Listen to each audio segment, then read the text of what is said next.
So we're going to go over how to use the tax table to determine your tax liability. So this is something that if you're manually computing your Form 1040, this is how you arrive at your tax liability based on your taxable income.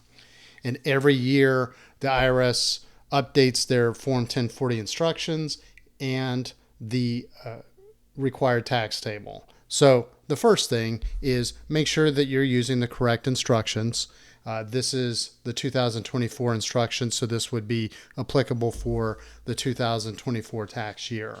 This is not something that you could use if you're filing an amended return for 2023 or an earlier year. And it's not something that you would use in a future tax year, such as 2025's tax year. So each tax table is in the instructions for that given year. So that's the first thing that you need to know. The second thing is there's a line 15 amount. That's referring to line 15 on your Form 1040. So you do need to complete at least the line 15 of your Form 1040 before you can use the tax table. And the way the tax tables read is that we'll use this as an example.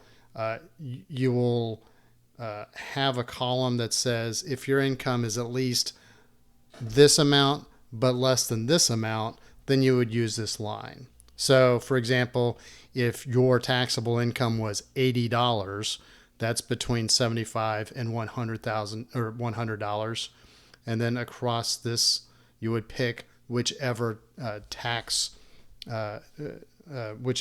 filing status you're using, and then that would be the tax number that you put into your tax liability. So let's use the example right here. There's a married couple filing a joint return, and their taxable income is $25,300. So we would find the taxable income line for the $25,300 through $25,350. All right. So let's do that.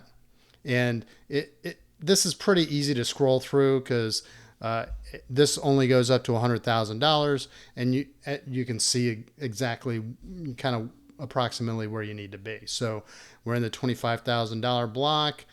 We found this row. This is the applicable row right here.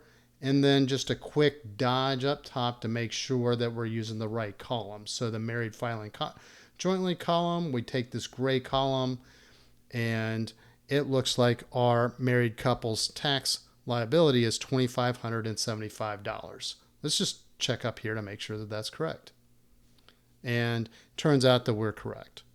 So let's use another example. Let's go up to $92,500. So we're going to go all the way down to the 92,000 section.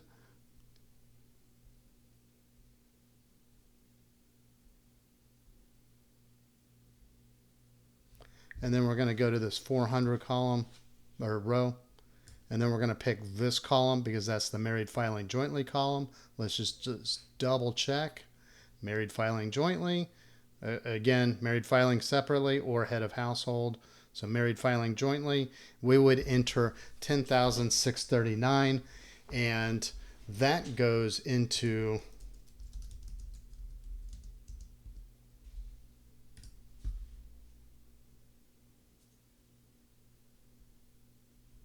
the tax right here. So line 15 is your taxable income.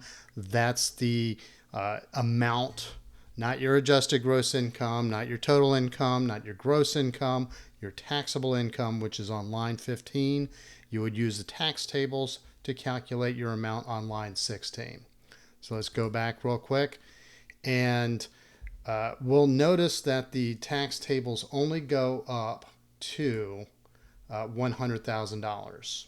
So after $100,000, we would need to use the tax computation worksheet, which happens to be right here.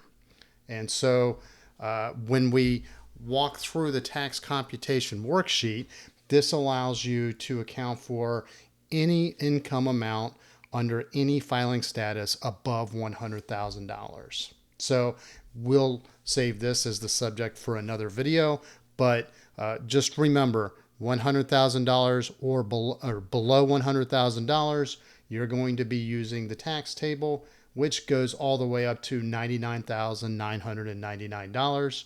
But once you hit $100,000, you have to switch over to the tax computation worksheet. So we'll put links in the show notes to relevant articles and videos that we've created on this topic. So if you like our articles, please subscribe to our newsletter. If you like our YouTube videos, please subscribe to our YouTube channel. And as always, if you have any questions, comments, or there's a topic that you'd like to see in an upcoming video, then please hit me up in the comment section. Thank you very much and have a great day.